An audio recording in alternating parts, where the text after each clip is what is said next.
Hey everybody, and welcome to This Week in Horror, a weekly segment here on Morbidly Beautiful's YouTube channel where I, Nightmare Maven, give you the headlines in horror for the week. Alright, just warning you now, we got a lot of birthdays to go through, so get comfortable, get some coffee, tea, whatever, because it's gonna be a minute. So first, on April 16th, you can say happy birthday to fantasy and teen fiction writer Amelia Atwater-Rhodes. Some of her most notable works are Hawk Song and Demon in My View. Then on the 17th, you can say happy birthday to Olivia Hussey. I really hope I said her last name right. I've never known how to say her last name. Who was iconic in Black Christmas. Then on April 18th, we got a few birthdays. First up is Rick Moranis. Obviously very iconic roles in the Ghostbusters films and Little Shop of Horrors. It's also Maria Bello's birthday on the 18th. She's been in genre films such as Secret Window and most recently Lights Out. And it's also, and I'm probably gonna butcher her name so badly, Aaliyah Shawkat has been in horror productions such as The Green Room and The Final Girls. Then finally on the 18th, it is horror filmmaker Eli Roth's birthday. He's got way too many movies for me to list here, but some of his most popular works are Cabin Fever, Hostel, and The Green Inferno. Then on the 19th, it is Tim Curry's birthday, the iconic Tim Curry. You will know him from so many freaking productions. I think IMDb, if you look under like his acting credits, there's like 299 entries. I know. Some of his more iconic roles and my personal favorite roles that he's played were in the movies Clue and Rocky Horror Picture Show, of course, and then in the miniseries It. Then on April 20th, it is the Supreme Jessica Lange's birthday. She started off her career in a creature feature. That's right, she starred in King Kong. More recently, she's been known for her iconic roles in the American Horror Story TV show.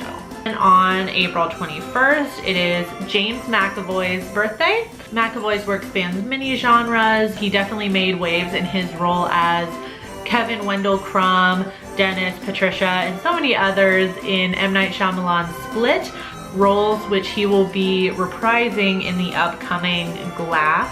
And definitely stay tuned for the headlines because we got a little more news involving Mr. McAvoy coming up a little bit later. Okay, and then the last of the birthdays on the 22nd. There's still a couple though, so just hang with me. It is Amber Heard's birthday, who's been in genre productions The Ward and All the Boys Love Mandy Lane. It's also Jack Nicholson's birthday, who is freaking amazing in Stanley Kubrick's The Shining, an adaptation from the Stephen King novel. He was also in The Witches of Eastwick, which I know is not a horror movie, but it's still a really awesome movie, and it's got kind of, you know, like supernatural, little fun creepiness to it, you know. It's also John Waters' birthday on the 22nd, and I had to put him on this list because he directed one of my favorite horror comedies. Yeah, I guess you could call it a horror comedy, Serial Mom. And finally, to end off all the birthdays, on April 22nd, it is,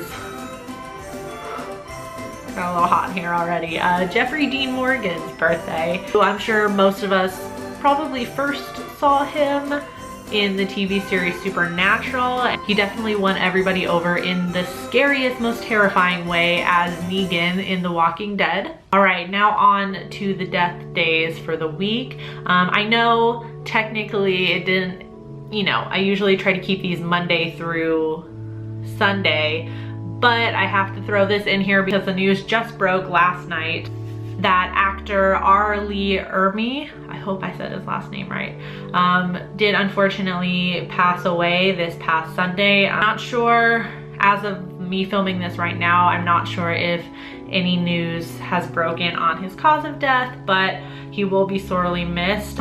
Probably his most notable genre production was as Sheriff Hoyt in the 2003 Texas Chainsaw Massacre remake. And then, as for the rest of the death days this week, surprisingly, it is all writers, which is interesting. On the 19th, we lost Daphne du Maurier, wrote such works as Rebecca, Jamaica Inn, and Don't Look Now. It was this day in history that we also lost Lord Byron,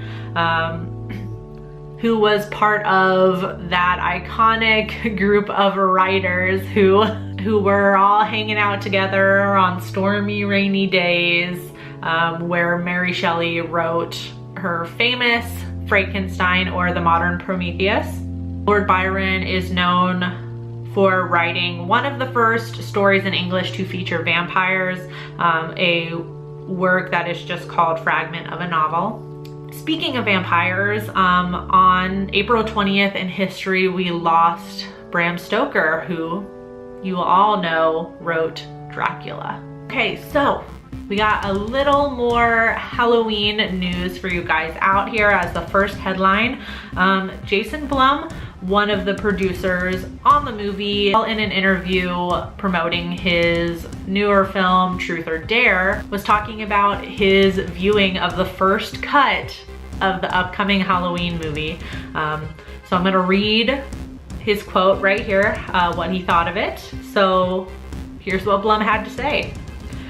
I feel really good about it. I saw a cut of it 2 nights ago. I think David did a terrific job. He did everything I hoped he would do, which is respect the DNA of the franchise and bring something totally new to it, and we're really very, very excited for people to see it. That's pretty exciting. I mean, to be honest, he is a producer on the movie, so I don't think anyone was expecting him to come out and trash talk the movie, but it is really excited that it at least met his expectations, so I feel like that's a good sign. Of course, I will keep you guys updated as more news of the upcoming Halloween film drops, which should be getting more and more frequent as we get closer and closer to October. All right, secondly, even though Rob Zombie's upcoming film 3 from Hell, which is going to be a sequel to The Devil's Rejects, is in post-production, we are still getting casting news. So we have a couple more names to announce. So we got 3 Rob Zombie regulars. David Urey, who played Schizo Head in Rob Zombie's most recent film, 31. Also from 31 is Pancho Moller, who played Sick Head. And it was also announced that Richard Brake, who was iconic as Doomhead in 31, is also going to be in this upcoming film. And also Sean Whalen was announced to be in this movie, which I thought is amazing. You probably recognize Sean Whalen from Twister. That's always the first one I say, which is so weird. I just really love that movie, and that's why I know him from there. He was also in Wes Craven's The People Under the Stairs. All right, more upcoming movie news. The trailer for The Meg dropped recently. What we can see from the trailer, first off, we can see the incredible size of the shark in this movie. This megalodon is going to be amazingly large. The trailer also shows us tons of familiar faces that we're gonna see in the movie. My personal favorite that I'm most excited about seeing in this film is Rainn Wilson. Looks like he's gonna be his normal, hilarious self, which I'm really excited about. The last thing I got from the trailer is that it just looks like it's going to be like cheeky B-movie fun, but with really sleek CGI. At least from what I could see from the trailer, the shark looks really good. This is coming from somebody who dislikes more shark movies than I actually like. I'm actually excited for this. So on to our next headline. So we all know that Jessica Chastain has been locked in as Beverly Marsh in the upcoming It Chapter 2, which is going to be directed again by Andy Muschietti. So now I suppose we're going to start seeing more and more casting being locked in, so we'll be able to see who the Loser Club as adults is going to be. So the most recent rumors that have come out about the older Loser Club is Bill Hader as Richie and James McAvoy as Bill Denborough. Now they're just rumored right now. I haven't seen news of anybody else being rumored about any of the other members of the Loser Club. And of course, like I said, Jessica Chastain is the only one that's locked in right now. Right, and then finally, some more Blumhouse news. Truth or Dare opened this weekend to $19 million, but it's meeting some seriously unfavorable reviews. As of Sunday evening, on IMDb, the movie has a 4.4 out of 10, and on Rotten Tomatoes, it has a 15% critic score and a 20% audience score. A lot of articles saying that Truth or Dare feels like one giant step backwards after the awesome Split and Get Out that have recently come out from Blumhouse, but you know, Jason Blum is also involved with the upcoming Halloween movie, so that could redeem him a little bit. I have yet to see the movie personally, but I'll be interested to hear what you guys think about it in the comments section if you went and saw it this weekend. Right. So that's it for the headlines this week. Let me know what you thought in the comments section down below. Let me know if there's any news that I've missed. As always, you can find more horror news and reviews over on morbidlybeautiful.com. But until next time, I'm your host, Nightmare Maven, and stay strange. Bye.